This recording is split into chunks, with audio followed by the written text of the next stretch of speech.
terpercaya.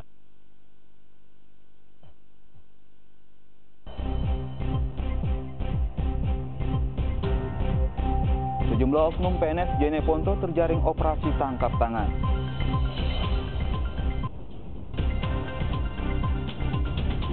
Pilkada Kabupaten Bone dipastikan akan diikuti satu pasang bakal calon bupati. Rambut Pasha Ungu menjadi perbincangan di media sosial karena tidak biasa bagi pejabat negara.